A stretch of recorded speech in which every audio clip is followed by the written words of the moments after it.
Selamat pagi pemirsa, pelemahan nilai tukar rupiah terhadap dolar Amerika Serikat kembali menjadi perhatian serius. Dalam beberapa bulan terakhir, rupiah terus tertekan hingga menyentuh level terendah sepanjang sejarah. Kondisi ini tidak bisa dipandang sebagai gejolak sementara, melainkan sinyal adanya tekanan global dan domestik yang perlu diwaspadai bersama. Inilah editorial Media Indonesia edisi Kamis 22 Januari 2026 dengan tema Mewaspadai Pelemahan Rupiah bersama saya Valerie Budianto. Anda juga bisa berpartisipasi dan berinteraksi melalui telepon interaktif di nomor 021-583-99100. Pagi ini telah bersama dengan saya anggota Dewan Redaksi Media Group, Jaka Budi Santosa. Mas Jaka, selamat pagi. Selamat pagi Mbak Valerie. Kabar sehat Mas? Alhamdulillah sehat. Ya, judul editorial pagi ini mewaspadai pelemahan rupiah. Kalau status gunung api, waspada itu level 2. Artinya belum terjadi Mas Jaka, tapi sudah harus diantisipasi. Apabila kita kaitkan, antisipasi apa yang perlu dilakukan agar nilai tukar rupiah tidak sampai menyentuh angka 17.000? Ya, kalau antisipasi itu kan kita harus tahu dulu permasalahannya apa, penyebabnya apa, kenapa sampai rupiah itu berdarah-darah. Bahkan sudah menyentuh nilai terburuk lah katanya dalam sepanjang sejarah ketika akan nyaris 17.000 per $1 Amerika. Jadi ketika kita tahu penyebabnya apa, berarti kita bisa melakukan antisipasi dan langkah-langkah untuk mengatasinya. Kalau kita lihat kan sebenarnya ada klaster ya, kenapa rupiah itu anjlok nilai tukarnya. Pertama adalah faktor global dan faktor domestik, faktor eksternal dan faktor internal. Kalau global itu kan kita ada geopolitik yang tidak pasti, perkembangan ekonomi yang penuh ketidakpastian, kemudian juga perang dagang antara Amerika dan Cina yang terus berlarut-larut. Kalau untuk faktor eksternal kita memang tidak bisa berbuat banyak karena kita ya tidak terlalu punya kekuatan yang sangat luar biasa untuk ikut campur dalam urusan eksternal. Tetapi kalau faktor internal, faktor domestik, semestinya kita bisa untuk mengatasi hal-hal yang menjadi penyebab kenapa rupiah terpuruk seperti ini. Tentu pertanyaan utamanya adalah sudahkah Indonesia melakukan langkah untuk bisa menahan pelemahan rupiah ini ya Mas Jaka? Ya, pasti sudah. Apa yang dilakukan oleh pemerintah maupun Bank Indonesia pasti sudah. Tapi kalau kita lihat hasilnya kan sampai sekarang belum terlalu memuaskan ya.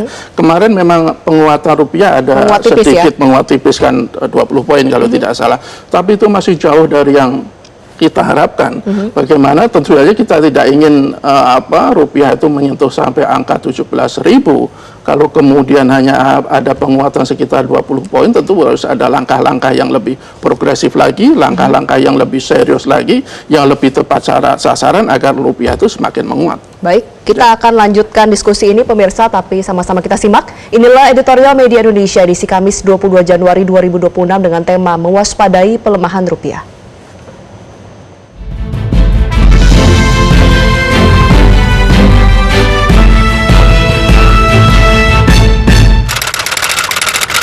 Mewaspadai pelemahan rupiah.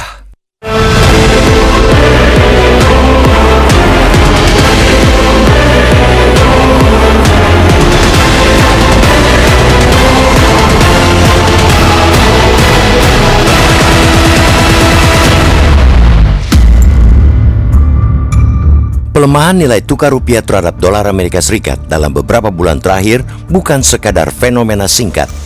Data menunjukkan tren negatif, yakni rupiah sempat menyentuh level 16.997 rupiah per dolar Amerika Serikat, sebuah titik yang menjadi rekor terendah dalam sejarah. Pelemahan ini tercatat hampir 2% hanya dalam 1 bulan, mengikuti tekanan yang sudah berlangsung sepanjang 2025 dengan penurunan sekitar 3,5%. Di pasar domestik, volatilitas rupiah juga jelas terlihat. Sepanjang 2025, pelemahan rupiah terjadi dipengaruhi oleh kombinasi faktor global dan domestik. Kondisi tersebut dipengaruhi aliran keluar modal asing akibat meningkatnya ketidakpastian pasar keuangan global. Menurut data Bank Indonesia, selama 19 hari tahun 2026 ini terjadi net outflow 1,6 miliar US dollar. Faktor domestik yakni persepsi pasar terhadap kondisi fiskal dan juga proses pencalonan deputi gubernur turut andil membuat penurunan nilai tukar rupiah berlanjut. Defisit anggaran menjadi salah satu titik krusial. Ketika belanja negara membengkak sementara penerimaan tidak tumbuh sepadan, pembiayaan utang menjadi jalan yang tak terelakkan.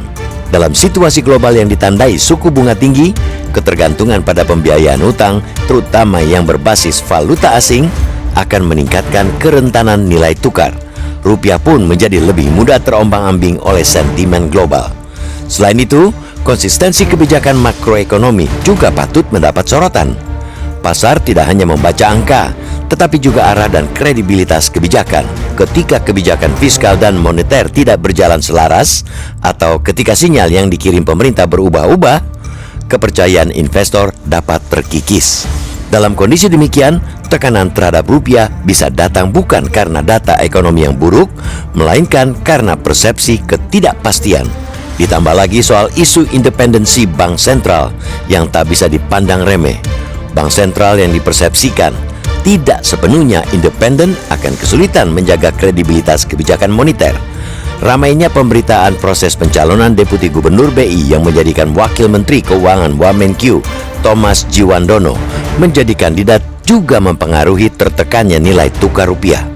Pasar membutuhkan keyakinan bahwa kebijakan suku bunga, intervensi pasar, dan pengelolaan likuiditas semata-mata didasarkan pada stabilitas ekonomi, bukan pada kepentingan jangka pendek. Sekecil apapun keraguan terhadap independensi ini, dampaknya bisa tercermin langsung pada pelemahan nilai tukar. Pemerintah dan bank sentral tidak boleh menutup mata terhadap faktor-faktor domestik yang turut menentukan daya tahan rupiah itu. Dalam situasi global yang rapuh, fondasi ekonomi dalam negeri justru menjadi penentu utama apakah tekanan eksternal akan berdampak sementara atau berkembang menjadi risiko yang lebih serius. Sinkronisasi antara kebijakan fiskal dan moneter menjadi krusial agar respons terhadap tekanan eksternal tidak saling meniadakan. Langkah-langkah stimulus yang terlalu agresif tanpa mempertimbangkan stabilitas nilai tukar dan inflasi justru berpotensi memperbesar volatilitas. Stabilitas makro bukan sekadar jargon, melainkan prasyarat bagi kepercayaan pasar. Tidak kalah penting, isu independensi bank sentral harus dijaga secara konsisten, bukan hanya dalam teks regulasi, tetapi juga dalam praktik dan persepsi publik.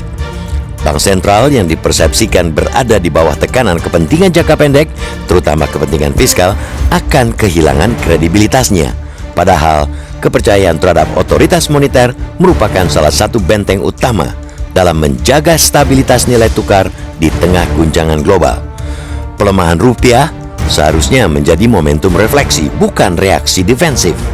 Pemerintah dan Bank Indonesia perlu menunjukkan kewaspadaan, koordinasi yang solid, serta komitmen pada prinsip-prinsip tata kelola ekonomi yang sehat. Mengabaikan faktor internal sama artinya dengan membiarkan risiko menumpuk di bawah permukaan. Stabilitas rupiah bukan tujuan semata, melainkan cerminan dari kepercayaan terhadap arah kebijakan ekonomi nasional. Di tengah dunia yang kian tidak pasti, kewaspadaan dan konsistensi kebijakan adalah harga yang tak bisa ditawar.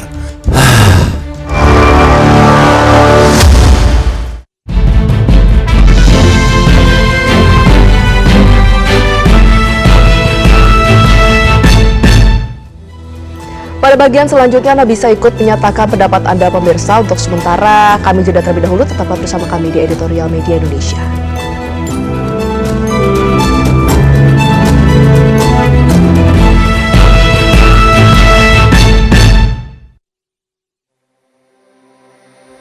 Setiap pagi, di tengah sunyinya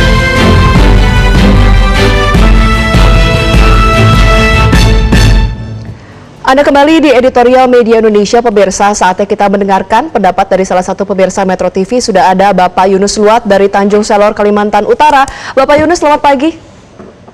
Selamat pagi, salam sejahtera untuk kita semua warga NKRI tercinta. Salam sejahtera Bapak. Bapak, bagaimana Anda melihat pelemahan rupiah saat ini? Apakah sudah ada langkah yang dilakukan pemerintah untuk mewaspadai hal ini atau masih kurang? Saya mohon izin dari pelosok Kalimantan Utara, Tanjung Selor, Kabupaten Bulungan, Provinsi Kalimantan Utara, sangat prihatin dan wajib sebagaimana tema dari editorial ini mewaspadai pelemahan rupiah terhadap dolar Amerika. Nah, kami berharap supaya momentum refleksi internal untuk kita dilakukan sebagai upaya bagaimana meningkatkan nilai tukar rupiah kita terhadap dolar. Ini sekarang hari-hari ini sudah sangat jauh.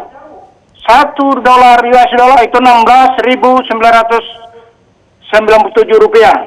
Artinya ada penurunan kurang lebih, mohon izin, 3,5%. Oleh sebab itu, mari kita bekerja sama.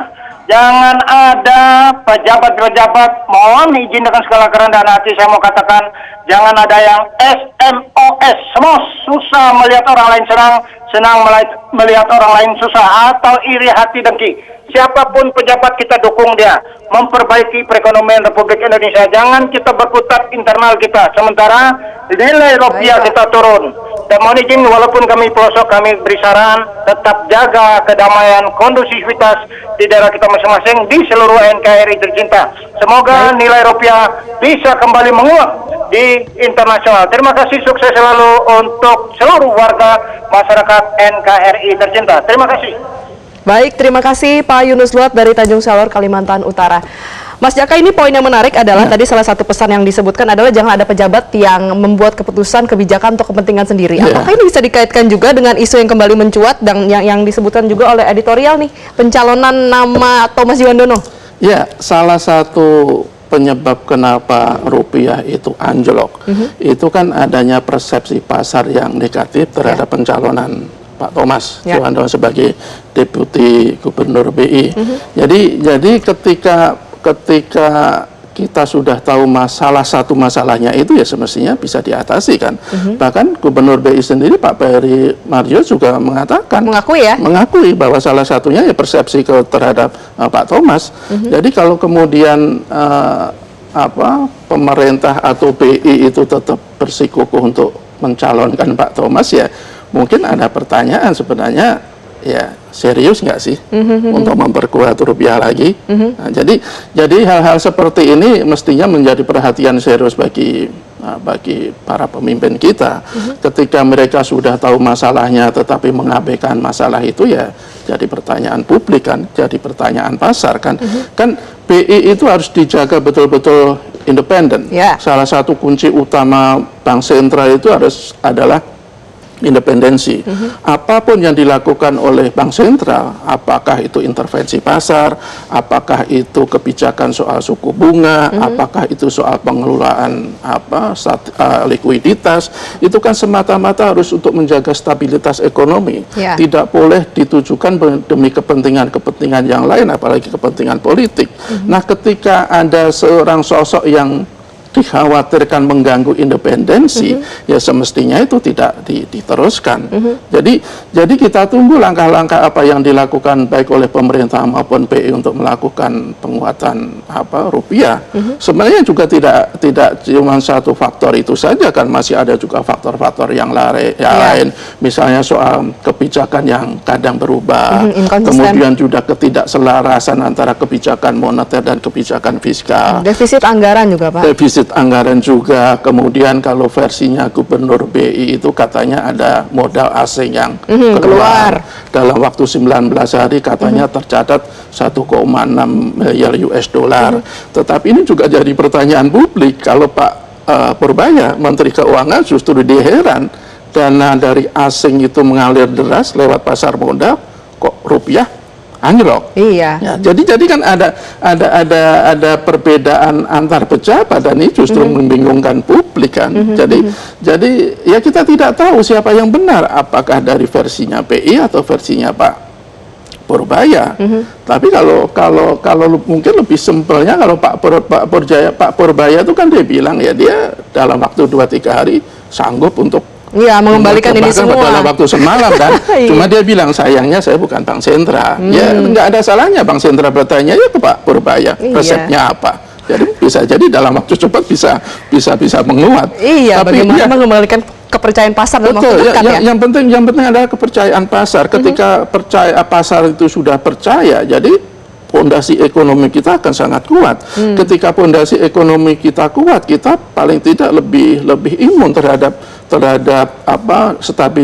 instabilitas perekonomian global. Tetapi kalau pondasi kita rapuh, kemudian diguncang oleh geopolitik internasional, ketidakpastian ekonomi dunia, ya kita akan semakin berdarah-darah, dan itu paling tidak sampai sekarang masih kita buktikan faktanya. Baik, di bagian selanjutnya kita akan membahas terkait dengan langkah BI yang menahan suku bunga kemarin ya pada RDG 4,75%. Apakah langkah ini cukup atau tidak, Mas Jaka? Tapi kita akan bahas usai jeda. Pemirsa, tetaplah bersama kami di Editorial Media Indonesia.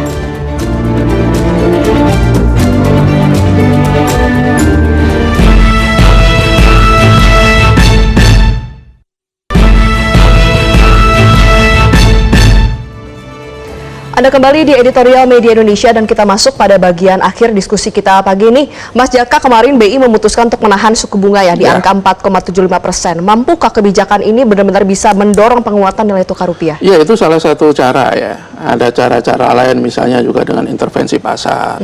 Tetapi ya menurut banyak pengamat ya itu tidak akan memberikan hasil yang baik dalam jangka panjang. Yang paling utama, yang paling substansial adalah bagaimana BI maupun pemerintah itu betul-betul menguatkan pondasi ekonomi. Yang paling penting adalah BI itu mengembalikan kepercayaan pasar terhadap independensi mereka. Karena sekali lagi soal rupiah, nilai tukar rupiah terhadap mata uang asing itu salah satu faktor utama adalah soal kredibilitas. Ketika pemerintah dan BI itu kredibilitasnya tergerus, ya itu akan berdampak langsung.